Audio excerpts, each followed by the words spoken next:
And then again, in order for you to keep that picture, you need to hit save. And then hit photo, gives us a free image again. And now you have Stigmator 1 and Stigmator 2.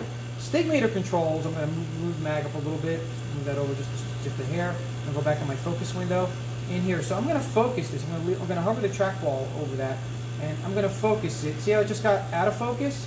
And see I'm moving my trackball into focus, out of focus. So I'm going to go back into focus, and then I'm going to come into my Stigmator window. I'm going to left click, and I'm going to right click to make that fine, to make that red. See if I left click, it's blue. Yeah. I want it to be red. And I'm going to adjust this slider, and see how I get it out of focus, and then back in through focus. And so not only do we have to focus the beam, but we have to make sure that the beam is coming down the column in a circular configuration. So basically, when you focus the beam, it spins the beam down like a cone to hit the sample surface. Well, the beam should be oval. Sometimes it's going through oblong. Yeah. And what the Stigmator coils do is they make sure that it's oval when it's focusing through. But Stigmator doesn't really change that much. So basically what you're going to be really playing with is focus, but every once in a while it's good to check the stigmation. And then back out of our focus window. And so rotation, gun alignment X, gun alignment Y, contrast, brightness, stig 1, stig 2, and focus.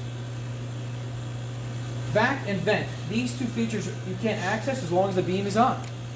So if I want to vent the SEM, I basically have to go turn the beam off. Beam is off, and now these two features become active. So if I was to hit vent, it would vent the chamber, and then if I hit evacuate, it'll pump the chamber back down again. I'm not going to do it right now because we just did that. So I'm going to go back in through, I'm going to hit run because we're ready to run. So let's run again, we didn't change anything.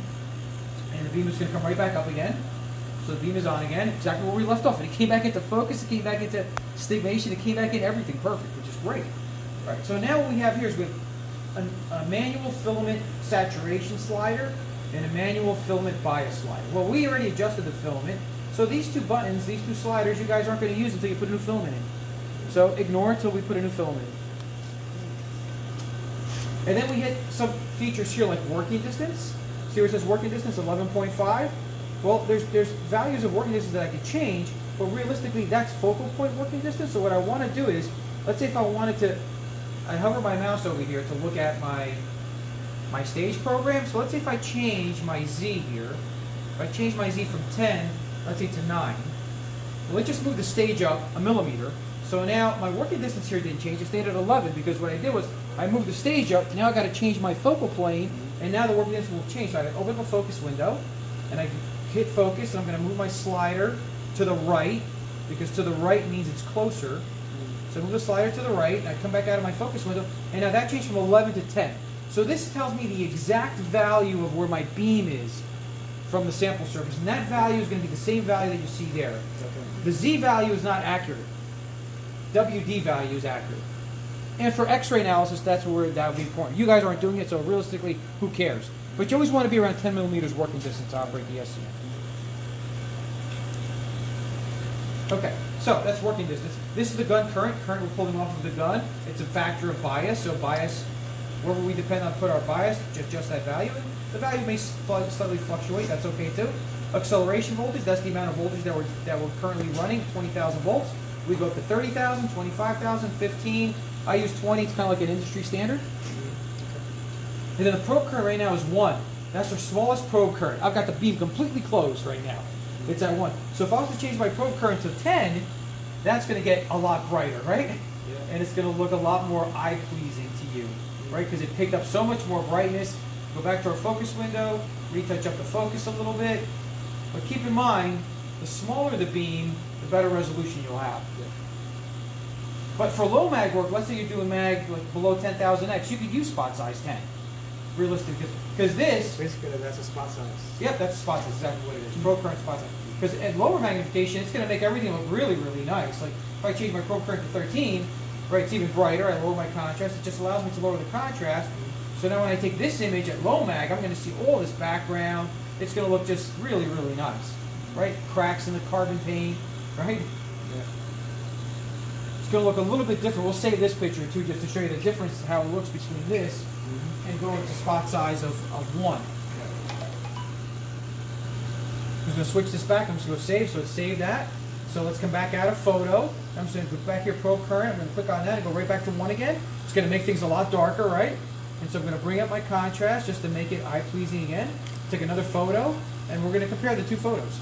You take a look at, which, this doesn't look bad either. I don't know, the lens on this microscope is so good. I mean, I usually leave it the probe current at the lowest value. You don't even switch them around. Yeah, it's very easy to use. Let's save that. So if we're going between this picture and this picture, see a lot more brightness there, right? That's with the spot size open at 13. This is spot size 1. But they have there's no indicator. Oh yeah, there's a probe. Yep.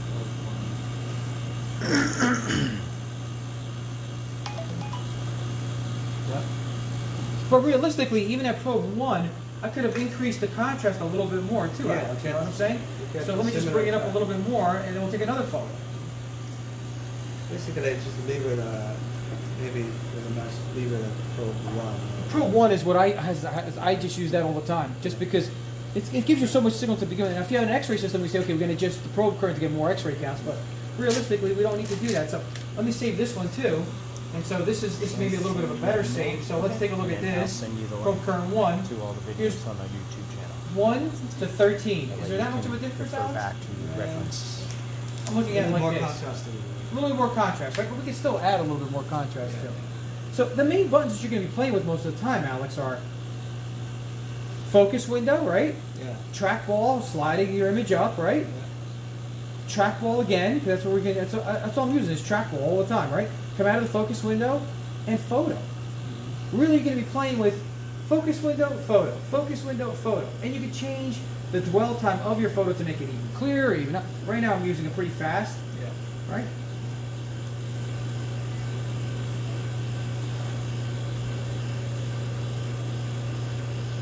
And this thing's amazing as far as the anti-vibration. We're sitting on its own springs. Yeah, and I'm touching it. Yes. Yeah, it's really good. A lot better than the table we had at our office. Yeah. So one thing though, right now, this is secondary electron mode, right? Yeah. So we're SED. So if we want to go to backscatter, that's this mode right here. So we just click on that. It's just a one button operation. We just switch to backscatter. It's the SED. 4 channels, 1, 2, 3, 4. It's a 4-quadrant detector. The detector looks like this.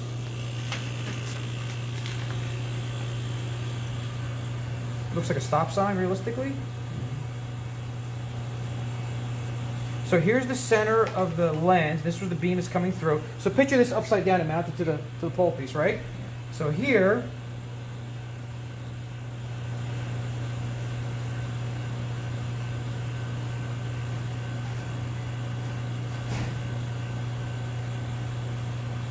channel 1, channel 2, channel 3, channel 4. So if we turn this diode on, we'll get this topography, this shading. If we turn both of these diodes on, we'll get 2 different shading. If we turn that diode on with this diode, different shading, all formed together, give us the best topography we can get as far as phase differences.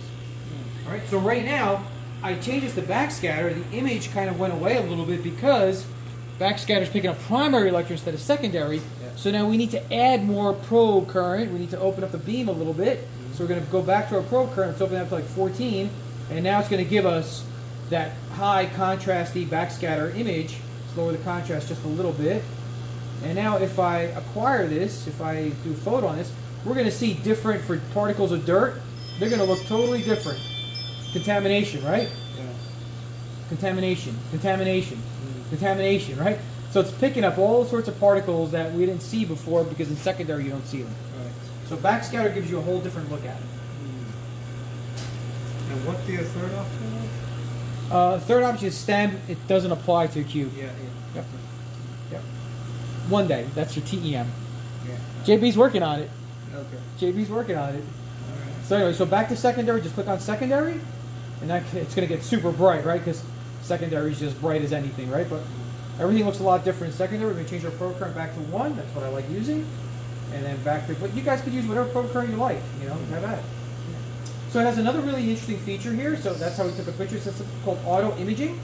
So for instance, let's say, I like starting at a little bit of a higher mag for auto imaging. So let's start at this mag right here. Let's open the focus window. And let's, let me just focus on that a little bit better. Maybe somewhere right around there. We are pretty high. We're 25,000. So if I click on auto image, it says, okay, it's gonna give me a menu. It's gonna say from list. We're gonna make a list. And I want to take an image at 20,000. Whoops. They will change the next one. Yeah. Oops. Automation. Yeah, so you can program up to 10, is it 10? I think it's 10 different 10 mags. different magnifications. And it'll go to each of those mags, take the picture, save it, go to the next one, take the picture, save So let's it. go 20,000. Actually, 13 different. Let's go 10,000. Start from the highest, work to the lowest, Let's go because that's where you 5,000. have to Yep. focus Yes. at your highest. Let's go 2,000. Let's go 1,000. So I just gave it a job to do, right? And I told it I want to do all this from the list. So all I need to do now is go hit photo, move this out of the way, put them up there. So it's going to start with the first picture that it saw, which was 25,000x. And now it's going to go and do exactly what I told it to do.